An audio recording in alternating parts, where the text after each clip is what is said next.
성도님들 안녕하십니까? 우리 함께 로마서 1장 17절의 말씀을 펴서 보시도록 하겠습니다. 로마서 1장 17절에 있는 말씀입니다. 복음에는 하나님의 의가 나타나서 믿음으로 믿음에 이르게 하나니 기록된 바 오직 의인은 믿음으로 말미암아 살리라 함과 같으니라. 오늘 저는 율법인가 믿음인가 라는 제목으로 함께 말씀을 나누고자 합니다. 지금 화면을 통해서 설교를 들으시는 모든 분들께서 한번 다음의 질문에 대답해 보시기 바랍니다. 성도님들은 상을 받는 것이 좋으십니까? 아니면 벌을 받는 것이 좋으십니까? 선택하는 것이 어렵지 않으시죠? 당연히 상을 받는 것이 더 좋다고 대답하셨을 것입니다. 결혼한 여집사님들께 묻겠습니다. 잘생기고 돈 못 버는 남자가 낫습니까? 아니면 못생기고 돈 잘 버는 남자가 낫습니까? 첫 번째 질문보다는 조금은 더 어려웠을 것입니다. 이번에는 마지막으로 조금 더 어려운 질문을 드리겠습니다. 수술 경력 30년에 무면허 의사에게 수술을 받으시겠습니까? 아니면 경력 한 달 된 이 면허가 있는 정식 의사에게 수술을 받으시겠습니까? 두 가지 중에서 한 가지를 선택하는 것이 쉬운 일 같아 보이지만 의외로 어려운 경우도 많이 있습니다. 그러한 선택의 어려움은 저희의 신앙생활 속에서도 발견할 수 있습니다. 사랑하는 성도님들, 율법입니까? 아니면 믿음입니까? 율법을 지킴으로 구원받습니까? 아니면 믿음으로 구원을 받습니까? 이것은 너무나 어려운 질문같이 보입니다. 오늘 저는 이 어려운 질문의 답을 함께 찾아보려고 합니다.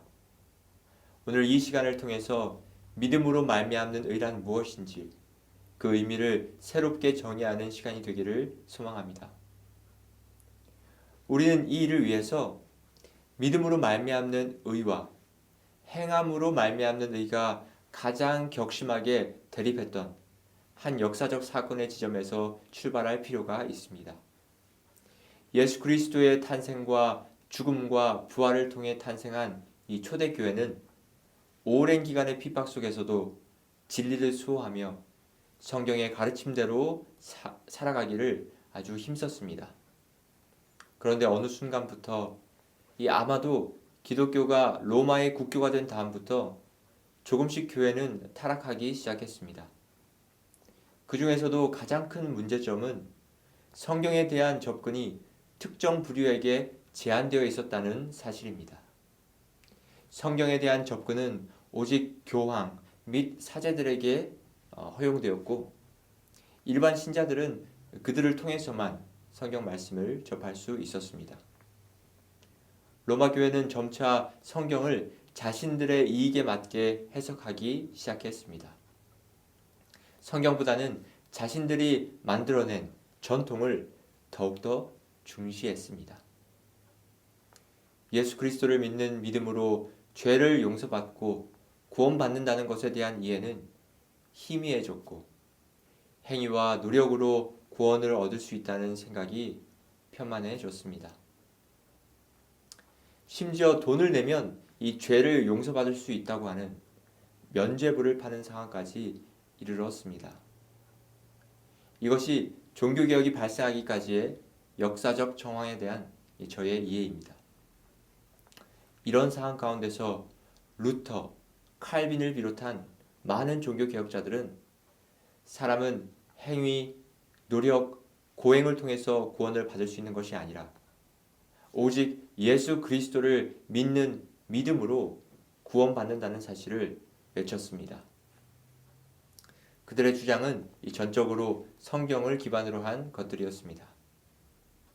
그들은 예수 그리스도가 우리를 대신하여 죄의 대가를 치렀다는 그 사실을 받아들일 때만 비로소 죄와 죄책의 속박에서 자유로워질 수 있음을 선포했습니다. 칼빈의 기독교 강요에는 우리는 하나님 앞에 고개도 들 수 없는 명명백백한 죄인이지만 하나님이 알 수 없는 은혜로 우리를 의롭다고 칭해 주신 것이다. 바로 이것이 칭의이다 라고 잘 설명하고 있습니다. 로마서 1장 17절의 말씀입니다. 복음에는 하나님의 의가 나타나서 믿음으로 믿음에 이르게 하나니 기록된 바 오직 의인은 믿음으로 말미암아 살리라 함과 같으니라. 성경은 분명히 기록된 바 오직 의인은 믿음으로 말미암아 살리라고 명시하고 있습니다. 네, 그렇습니다. 저희는 오직 예수 그리스도를 믿는 믿음으로서만 구원을 얻을 수 있습니다. 나의 행위로 구원을 얻는다는 것, 율법을 온전히 다 지켜서 구원을 얻는다는 것, 내 능력으로, 내 힘으로 구원을 얻을 수 있다고 가르치는 그러한 가르침들은 모두 거짓말입니다. 우리는 예수 그리스도를 믿는 믿음으로 구원받는 것입니다. 즉 그분의 죽으심과 그분의 공로로 구원을 얻게 되는 것입니다. 그래서 에베소서 2장 8절은 다음과 같이 말합니다. 너희가 그 은혜를 인하여 믿음으로 말미암아 구원을 얻었나니 이것이 너희에게서 난 것이 아니요 하나님의 선물이라. 선물은 값을 주고 사는 것이 아니라 이 선물을 주는 사람이 거저 주는 것이 선물입니다. 하나님께 우리는 어떠한 값을 주고도 구원을 살 수 없습니다. 오직 예수님의 십자가 사랑이 우리에게 영원한 생명을 선물해 주시는 것입니다. 여기까지는 저희가 별 무리 없이 혹은 문제 없이 잘 도착했습니다. 어느 누구도 믿음으로 구원받는다는 말에 동의하지 못하는 분은 없을 것입니다. 그럼 이제 저희는 다음과 같은 질문에 다다르게 될 것입니다. 목사님, 그럼 믿기만 하면 구원 받나요? 여러분의 대답은 무엇입니까? 이것은 정말 쉬우면서도 어려운 질문입니다. 믿기만 하면 구원을 받나요? 라고 하는 질문에 대한 올바른 답변을 얻기 위해서 우리는 몇 가지의 사실들을 먼저 살펴볼 필요가 있습니다. 먼저 성경이 무엇이라고 말하고 있는지 한번 살펴보도록 하겠습니다. 야고보서 2장 14절로 26절에 있는 말씀입니다. 이 말씀이 조금 긴 말씀이지만 정말 믿기만 해도 구원을 받는 것인지에 대한 올바른 답변을 얻기 위해서 집중해서 그 말씀을 한 절 한 절 따라가며 읽어보도록 하겠습니다. 내 형제들아, 만일 사람이 믿음이 있노라 하고 행함이 없으면 무슨 유익이 있으리요? 그 믿음이 능히 자기를 구원하겠느냐? 야고보는 직접적으로 여기서 구원이라는 단어를 언급합니다. 킹 제임스 번역에도 Can faith save him? 믿음이 그를 구원할 수 있느냐라고 말하고 있습니다. 우리의 최대의 관심사인 믿음이라는 단어와 구원이라는 단어가 함께 등장하고 있습니다. 우리는 앞서 종교개혁의 역사를 살펴보고 로마서와 하박국에 의거하여 믿음이 우리를 구원할 수 있을 뿐만 아니라 우리를 구원할 유일한 어떤 것임에 동의하였습니다.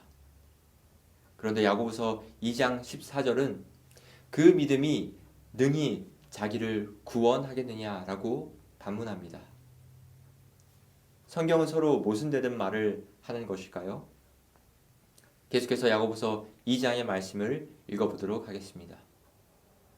15절 만일 형제나 자매가 헐벗고 일용할 양식이 없는데 너희 중에 누구든지 그에게 이르되 평안히 가라, 덥게 하라, 배부르게 하라 하며 그 몸에 쓸 것을 주지 아니하면 무슨 유익이 있으리요? 이와 같이 행함이 없는 믿음은 그 자체가 죽은 것이라.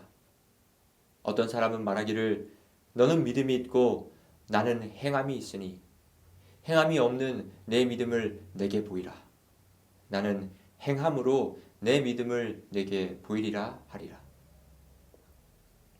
야고보는 지금 말하고 있습니다. 행함이 없는 너의 믿음을 어떻게 한번 보여줘 보아라. 내가 가지고 있다고 말하는 그 믿음이 어떤 믿음인지 어떻게 좀 한번 보여줘 보아라.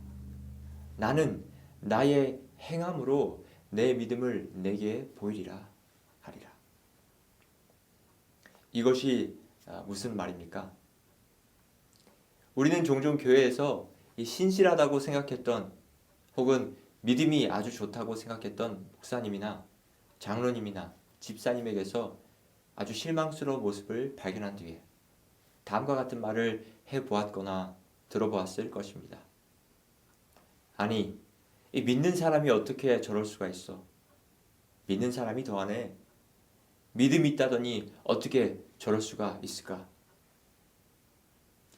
이것이 지금 야고보가 말하고 있는 것입니다. 믿음이 있다더니 어떻게 저럴 수가 있어? 이렇게 말하고 있는 것입니다. 행함이 없는 너희의 믿음을 내게 보이라고 하는 것입니다. 나는 행함으로 내 믿음을 너에게 보이겠다고 말하고 있는 것입니다. 야고보서 2장 19절입니다. 내가 하나님은 한 분이신 줄을 믿느냐? 잘하는도다. 귀신들도 믿고 떠느니라.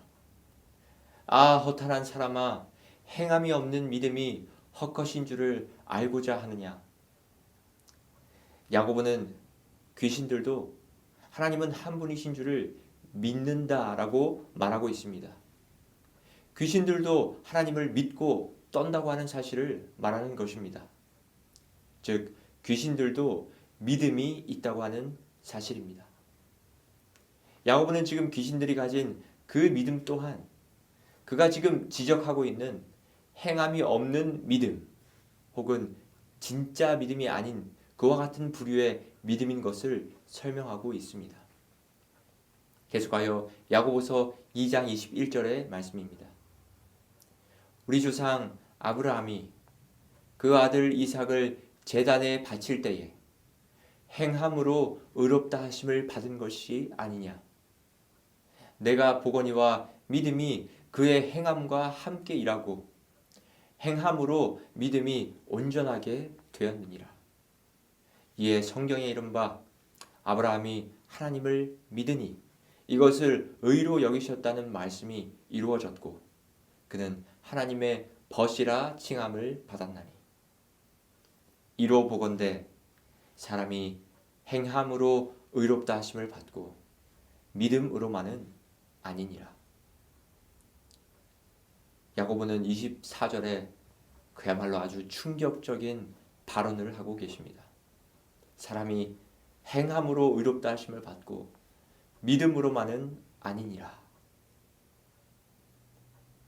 자, 우리 모두가 오직 의인은 믿음으로 말미암아 살리라 라고 주장하는 성경의 말씀과 사람이 행함으로 의롭다 하심을 받고 믿음으로만은 아니니라 라고 주장하는 성경의 말씀을 함께 찾아보았습니다. 그럼 여기서 이제 다시 한번 본론으로 돌아가서 성도님들께 질문 드리겠습니다. 목사님, 믿기만 하면 구원 받습니까? 라는 질문에 대한 올바른 대답은 무엇일까요? 믿기만 하면 구원 받습니까? 아니면 율법도 지켜야 구원 받습니까? 저희는 다시 한번 딜레마에 빠졌습니다. 사실 제가 이번 주에 정말 특별한 경험을 했습니다. 난생 처음으로 제가 제 아내에게 설교가 너무 쓰여지지 않아 라고 말했습니다. 저도 정말 처음 경험해보는 일이었습니다. 평소와 다를 것이 없었습니다. 제가 사실 월요일까지만 해도 다른 설교를 준비하고 있었는데요. 보통 저는 웬만하면 일요일이나 월요일 이 두 날에 걸쳐서 설교의 거의 모든 부분을 다 끝내놓습니다. 또 주중에는 다른 교회의 사역을 위해서 시간을 최대한 확보하려고 노력하고 있습니다. 그런데 웬일인지 이 설교가 쓰여지지 않는 것입니다. 마치 며칠 밤을 샌 사람처럼 머리에 아무런 생각이 떠오르지 않았습니다. 그래서 시간은 흘러가고 마음은 답답한 가운데 하나님께 기도를 드렸습니다. 하나님, 설교 말씀을 준비하는 것이 이처럼 어려웠던 적이 없었는데 이번에 너무너무 힘이 듭니다. 제게 말씀하여 주세요. 주님, 제가 듣겠습니다. 그러던 중에 목사님과 함께 저희 교회 한 장로님의 집을 방문하게 되었습니다. 대화 중에 장로님께서는 다음과 같이 말씀하셨습니다. 이 믿음과 행함에 대한 이야기를 하시면서 신앙을 오래 한 사람들도 아직도 이 구원의 확신이 없는 채로 살아가고 있다라고 말씀하시면서 굉장히 마음 아파하셨습니다. 저는 그때 장로님의 말씀을 들으면서 우리 성도님들을 위해 정말 믿음으로 구원받는다는 것이 무엇을 의미하는지를 물론 이번 주는 아니지만 언제 한번 꼭 다뤄야겠구나 하고 결심을 했습니다. 그리고 집에 돌아와 준비하고 있던 그 설교를 마저 끝내기 위해 책상에 앉았습니다. 그런데 역시나 제가 힘겹게 쓰고 있던 그 설교의 내용이 좀처럼 써지지 않는 것입니다. 마음속에 설교의 주제를 바꾸어라 하는 마음이 계속 들었지만 이미 반 이상을 썼기 때문에 새로운 주제로 다시 쓴다는 것이 꽤나 큰 부담으로 다가왔습니다. 그러다 계속해서 쓰려 해도 무슨 일인지 잘 써지지 않자 결국 지금 이 시간 이 성도님들께 전하고 있는 이 주제로 바꾸게 되었고 새로 설교를 쓰기 시작하자 신기하게도 놀랍게 집중이 되며 설교가 쓰여지기 시작하는 신기한 경험을 하였습니다. 제가 이 설교가 쓰여진 배경에 대한 이야기를 구구절절히 들려드리는 이유는 제가 이번 한 주 이 설교를 준비하면서 다시 한번 우리가 이 주제에 대하여 생각하고 믿음으로 구원받는다는 것이 무슨 의미인지 보다 올바른 이해를 갖는 것이 매우 중요하다는 사실을 더욱 확실하게 깨달았기 때문입니다. 왜 그것이 그렇게 중요할까요? 우리가 지난 한 주 내내 야영의 말씀을 통하여 들은 것처럼 일어나 머리를 들어야 할 때가 되었기 때문입니다. 정말 재림을 위하여 준비해야 할 시간이 다가왔기 때문입니다. 그렇다면 목사님, 믿기만 하면 구원 받습니까? 라는 질문에 대하여 그럼 이제 제가 그 답을 말씀드리겠습니다. 저의 대답은 네, 믿기만 하면 구원 받습니다. 입니다. 네, 그렇습니다. 믿기만 하면 구원 받는다고 저는 확신합니다. 저는 이것에 대하여 조금의 의심도 없습니다. 그런데 여러분, 여기서 우리 모두가 오해하지 말아야 할 것이 하나 있습니다. 그것은 바로 믿기만 하는 것이 결코 쉬운 일이 아니라는 사실입니다. 왜 믿기만 하는 것이 어려운 일인가? 그것은 바로 동기의 부족입니다. 믿기만 하는 것이 어렵다고 말씀드린 이유는 실제로 우리의 삶 속에서 믿어야 할 필요성에 대한 동기를 충분히 느끼지 못하기 때문입니다. 여기서 우리가 다루는 믿음이라는 개념은 구원론적인 관점에서 살펴볼 때 구원을 얻는 주요한 수단, 즉 필수 조건이라는 것을 알게 됩니다. 왜 믿음이 구원을 얻는 필수 조건입니까? 그것은 죄 사함이라는 개념과 깊은 관련이 있습니다. 즉 우리가 믿음으로 구원받는다라고 말할 때 그것을 좀 더 구체적으로 풀어서 해석하면 다음과 같습니다.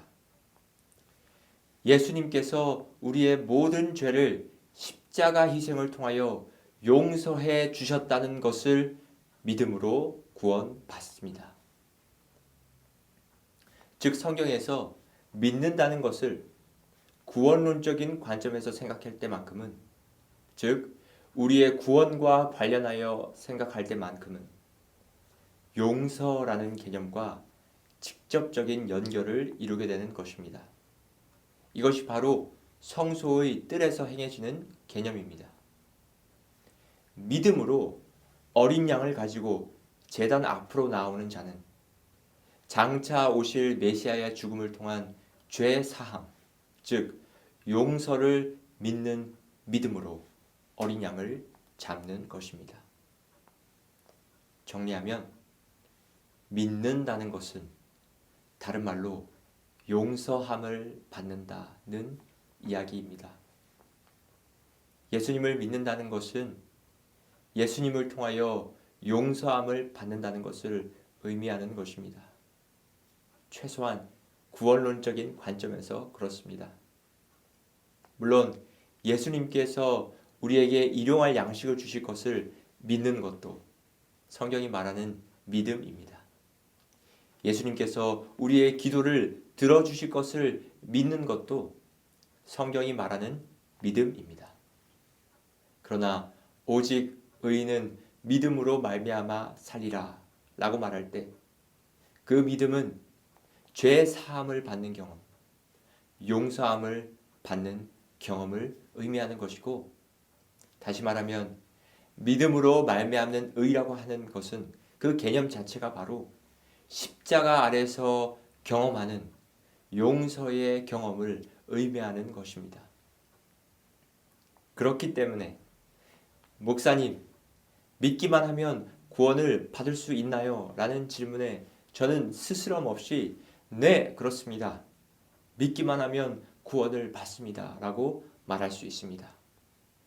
그러나 동시에 믿기만 하는 것이 매우 어려운 일임을 저는 알려드리고 싶습니다. 왜냐하면 그것은 다른 말로 용서받는 경험을 의미하기 때문입니다. 그럼 여기서 많은 사람들이 되물을 것입니다. 목사님, 용서받는 것이 왜 어렵습니까? 쉬운 일 아닙니까? 성도 여러분, 용서받는 일은 매우 어려운 일입니다. 왜 어려운지 아십니까? 왜 용서받는 일이 어렵다고 제가 말하고 있을까요? 그것은 바로 용서받을 필요를 느끼지 못하기 때문에 어렵습니다. 하나님이 용서하기 힘들 만큼 너무나 큰 죄가 있기 때문에 용서받기 힘든 것이 아니라 내가 얼마나 참혹한 죄인인지 절대 스스로 깨닫지 못하기 때문에 용서받기가 너무나 어려운 것입니다.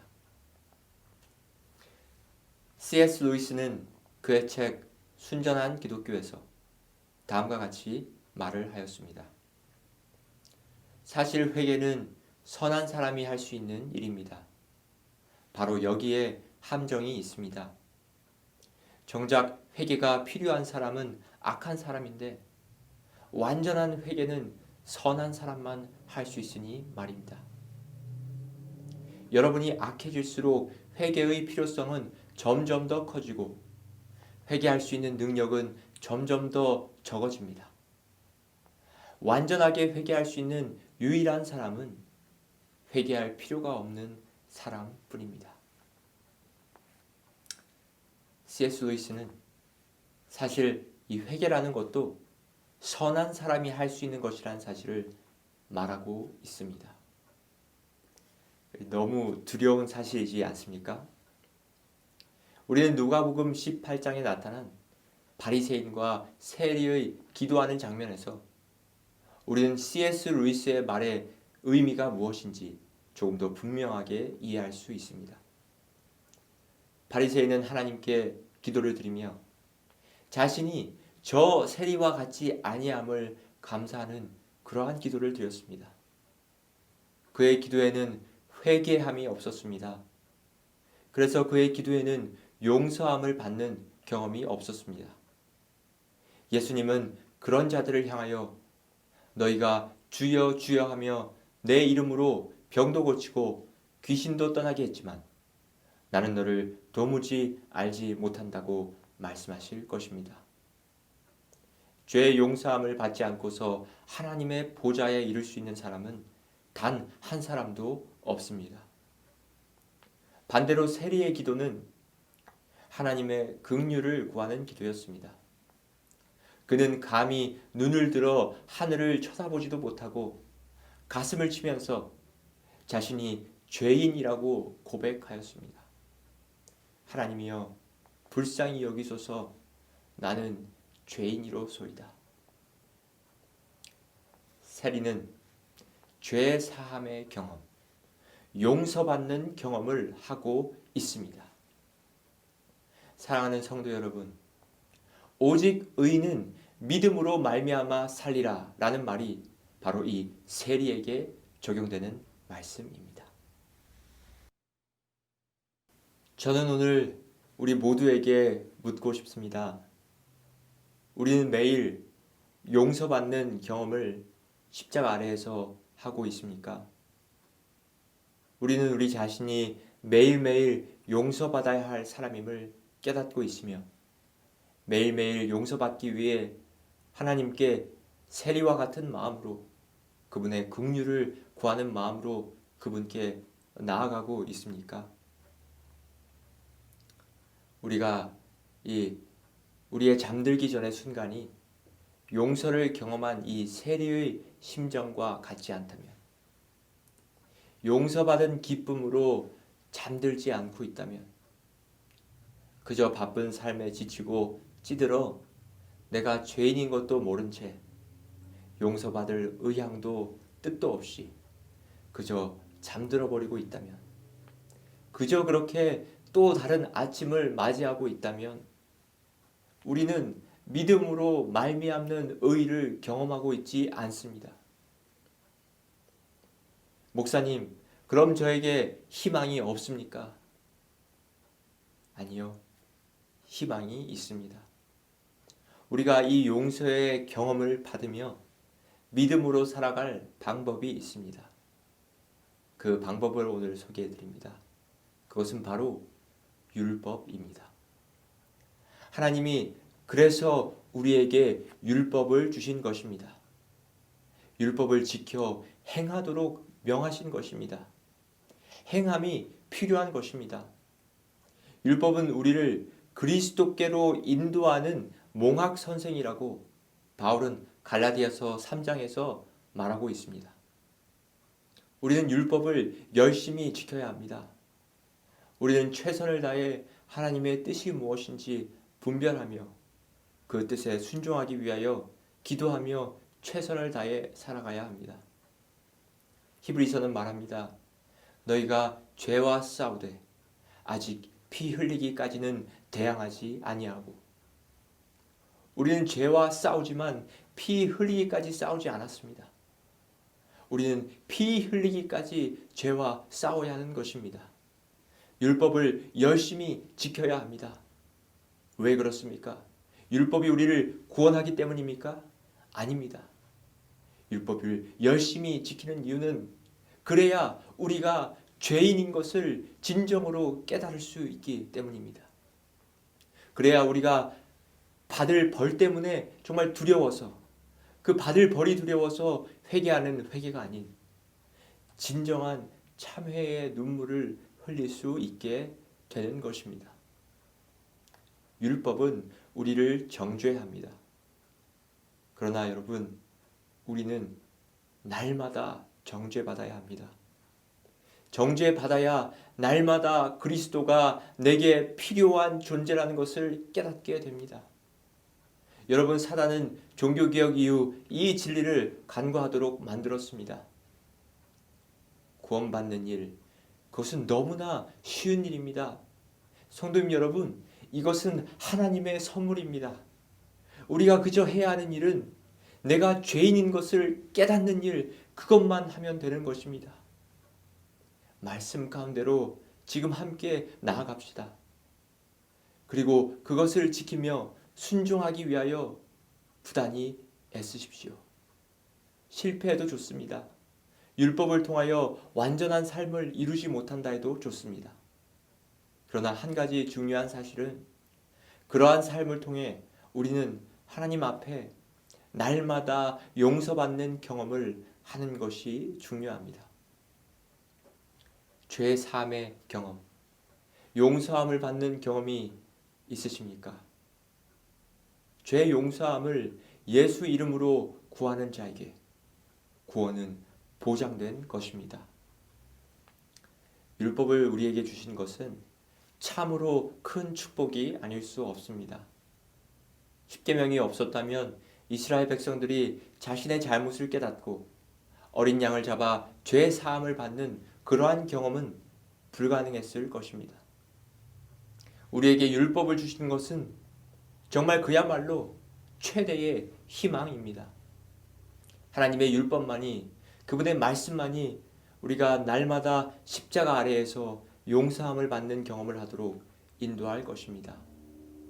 율법만이 내가 날마다 그리스도가 필요한 죄인임을 알려줄 것입니다. 그리고 그리스도께로 우리를 인도할 것입니다. 그것이 바로 오직 믿음으로 구원받는다는 말의 성서적 의미입니다. C.S. 루이스는 다음과 같은 말을 하였습니다. 선을 행하기 위해 치열한 노력을 기울여 보기 전까지는 자기가 얼마나 악한 인간인지 깨닫지 못한다. 유혹에 맞서 싸워본 사람만이 유혹의 힘이 얼마나 강력한지 알 수 있다. 독일군의 힘이 얼마나 막강한지 알려면 항복할 것이 아니라 싸워 봐야 한다. 바람이 얼마나 세찬지 알려면 누워 있을 것이 아니라 바람을 거슬러 걸어봐야 한다. 고작 5분 만에 유혹에 굴복하는 사람은 그 유혹이 1시간 후에 어떻게 변하는지 알 수가 없다. 바로 그렇기 때문에 악한 사람들은 어떤 의미에서 악에 대해 거의 알지 못하는 것이다. 그들은 늘 악에 굴복하여 그 그늘 아래 산다. 사랑하는 메릴랜드 중학교의 성도 여러분, 우리는 일어나 머리를 들어야 합니다. 우리의 속량이 가깝기 때문입니다. 믿음으로 구원받는다는 것이 무엇을 의미하는지 오늘 배웠습니다. 율법과 믿음은 반대되는 개념이 아니라 완벽히 조화되는 개념입니다. 저는 율법을 지켜야 한다는 말을 들을 때마다 가슴이 벅찹니다. 희망이 샘솟습니다. 왜냐하면 제가 죄인임을 율법이 제게 알려줄 것이기 때문입니다.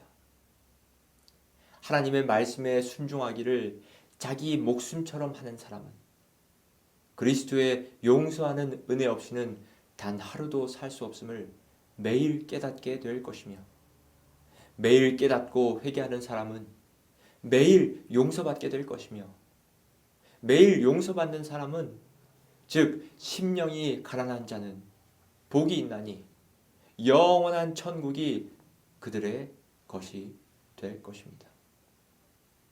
믿음으로 구원받는다는 말에, 믿음으로 구원받을 수 있다는 말에 하나님 말씀 순종하기를 게을리하는 치명적인 우를 범하지 않게 되기를 바라며, 우리를 곁에서 매 순간 도우시는 성령님의 음성에 순종하시면서 최선을 다하여 하나님의 율법을 지키며 율법 속에서 날마다 죄인임을 깨닫고 그리스도께로 나아가 죄 용서함을 경험하는 저와 여러분이 되기를 간절히 바랍니다. 끝으로 이사야 1장 18절에 있는 보석보다도 귀한 하나님의 약속을 읽고 말씀을 마치도록 하겠습니다. 여호와께서 말씀하시되 오라 우리가 서로 변론하자.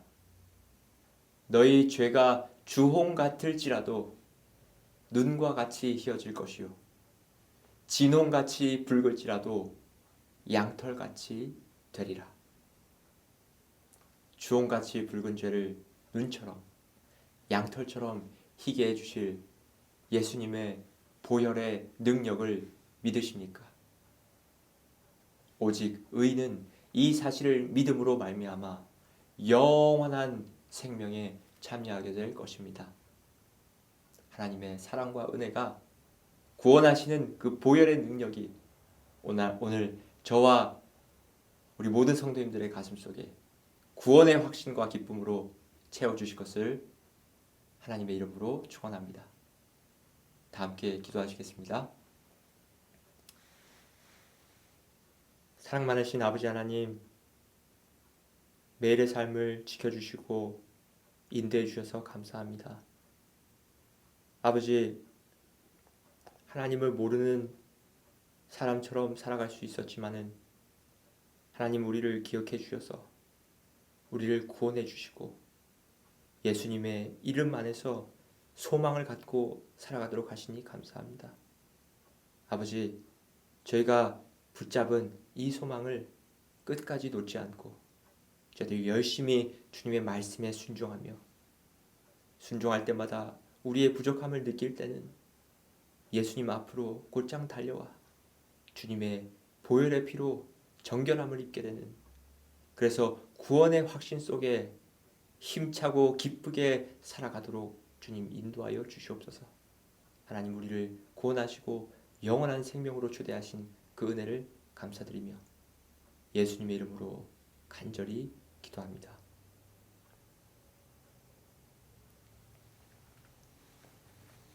성도님들 감사합니다.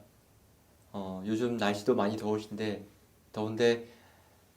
건강 조심하시고 또 늘 이 코로나나 다른 여러 질병 또 사고로부터 안전하시고 건강하시길 늘 저희가 열심으로 기도하겠습니다. 이번 한 주도 즐겁고 행복하게 구원의 확신 속에서 살아가게 되시는 저와 여러분이 되기를 바랍니다. 감사합니다.